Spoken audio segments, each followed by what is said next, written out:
Hello and welcome everyone. Myself Mijanur Rahaman, and today my topic of discussion is effects of exposure to cold and heat. So today we will discuss about the effects of exposure to cold, like heat production, prevention of heat loss, then effects of exposure to severe cold, like loss of temperature regulating capacity, frostbite. Then we will discuss about the effects of exposure to heat, like heat exhaustion, dehydration exhaustion, heat cramps, then heat stroke, sunstroke. Today our topic will be this. Okay. So first of all, effects of exposure to cold. During exposure to cold, the body temperature is maintained by two mechanisms. One is heat production and one is prevention of heat loss. So what is heat production? When body is exposed to cold, heat is produced by the following activities, like by accelerating the metabolic activities.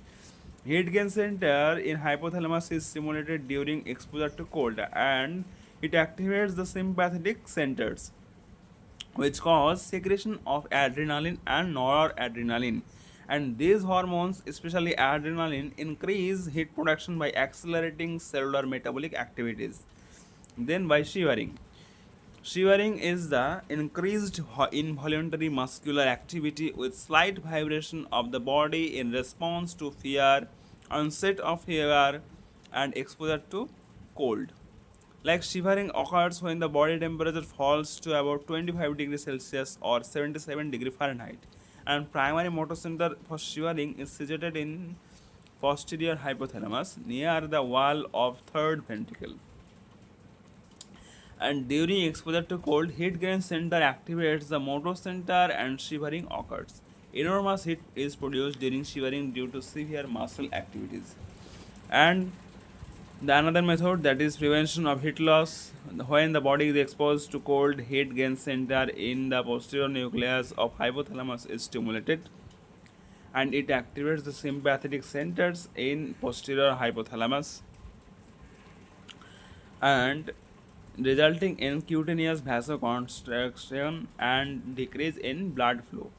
Due to decrease in cutaneous blood flow, the sweat secretion is decreased and heat loss is prevented. Now, effects of exposure to cold, to severe cold. Exposure of body to severe cold leads to death if quick remedy is not provided.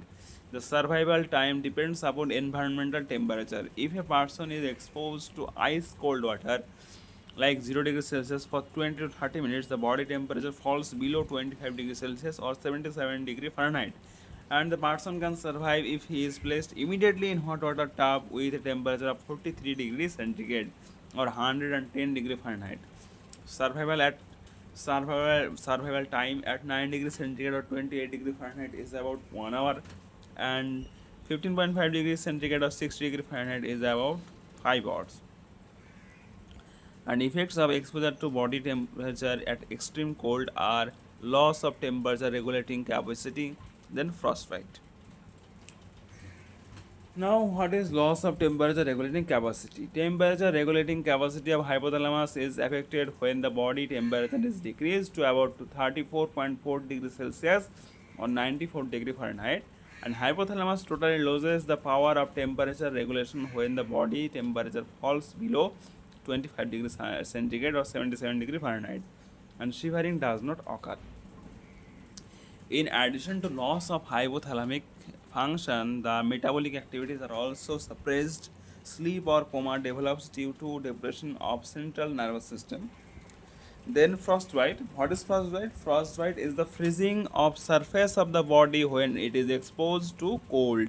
It occurs due to sluggishness of the blood flow, and most commonly the exposed areas such as earlobes and digits of hands and feet are affected. Frostbite is common in mountaineers. Prolonged exposure will lead to permanent damage of the cells and followed by thawing and gangrene, death and decay of tissue formation. Now, effects of exposure to heat. We have discussed about the cold and extreme cold. Now we will discuss about the heat. Effects of exposure to heat are heat exhaustion, dehydration exhaustion, heat cramps, heat stroke or sunstroke. Then heat exhaustion first. Heat exhaustion is the body's response to excess loss of water and salt through sweat caused by exposure to hot environmental condition. In fact, it is the warning that body is getting too hot, and heat exhaustion results in loss of consciousness and collapse. Before the loss of consciousness, following warning signs appear in the body, like increased heart rate, increased cardiac output, dilation of cutaneous blood vessels, then increased moisture of the body, fall in blood pressure, weakness and uneasiness, mild dyspnea, then the dehydration exhaustion. The prolonged exposure to heat results in dehydration, and it is due to excessive sweating, and dehydration leads to fall in cardiac output and blood pressure. Collapse occurs if treatment is not given immediately. Then heat cramps. Severe painful cramps occur due to reduction in the quantity of salts and water as a result of increased sweating or during continuous exposure to heat. Then heat stroke. Heat stroke is an abnormal type of hypothermia that occurs during the exposure to extreme heat. It is characterized by increase in body temperature above 41 degrees Celsius or 106 degree Fahrenheit, accompanied by some physical and neurological symptoms. Compared to other effects of exposure to heat, such as heat exhaustion, heat cramps, heat stroke is very severe and often becomes fatal if not treated immediately, and hypothalamus loses the power of regulating the body temperature. Sunstroke is the hypothermia caused by prolonged exposure to sun during summer in desert or tropical areas. Now, persons susceptible to heat stroke or sunstroke. People more susceptible to heat stroke or sunstroke are infants, old people with renal, cardiac, or pulmonary disorder, then people doing physical labor under sun, sportsmen that are involved in continuous sports activities without any break. Then features. Common features of heat stroke or sunstroke are nausea and vomiting, dizziness, headache, abdominal pain, difficulty in breathing, vertigo. Then confusion, muscle cramp, convulsion, paralysis, unconsciousness. If immediate and vigorous treatment is not given, damage of brain tissue occurs, resulting in coma and death. So, what are the features? Nausea, vomiting, dizziness, headache, abdominal pain, difficulty in breathing, vertigo, confusion, muscle cramp, convulsion, paralysis, and unconsciousness. Then heat stroke and humidity. Development of heat stroke depends upon the humidity of the environment. If the environmental air is completely dry, exposure of body for several hours, even to a dry temperature of 54.4 degrees centigrade or 130 degree Fahrenheit, does not cause heat stroke. If air is 100% humid, even the temperature of 41 degrees centigrade or 106.8 degree Fahrenheit cause heat stroke. Now, prevention. Heat stroke or sunstroke can be avoided by the following measures, like avoiding dehydration by taking plenty of fluids such as water or sports drink, then taking frequent breaks during work or sports activity, then wearing light clothes with hat. Then treatment. Person affected by the heat stroke or sunstroke must be treated before the damage of organs. The subject should be immediately moved from hot environment and hospitalized as soon as possible.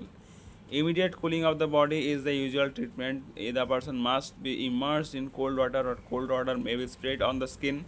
If water supply is not sufficient, cooling the head and neck of the subject should be done first. Ice cubes can be rubbed on head and neck. Ice packs must be kept under armpits and groin. And cooling efforts should be continued till the body temperature falls to about 35 degrees centigrade. So this is our today's topic. So this is an important and short topic, like effect of exposure to cold and heat. So how do you have discussed? First, we have discussed about the effect of exposure to cold. What are the methods? Heat production and prevention of heat loss. In heat production, by accelerating metabolic activity and by shivering. Then prevention of heat loss. Then effects of exposure to severe cold. We have discussed what are the problems that can acute, that are loss of temperature regulating capacity and frostbite. We have discussed the effect of exposure to heat, that is heat exhaustion, dehydration, exhaustion, heat cramps, heat stroke, sunstroke. All we have discussed. Then what are the most susceptible person, then features, then heat stroke and humidity relation, then prevention and treatment. All we have discussed completely. So we have completed today our topic. So if you have any query and doubt about this topic, you can comment down in the comment section, and do like, share and subscribe to my channel for supporting me and my channel. And thank you so much for watching my entire video.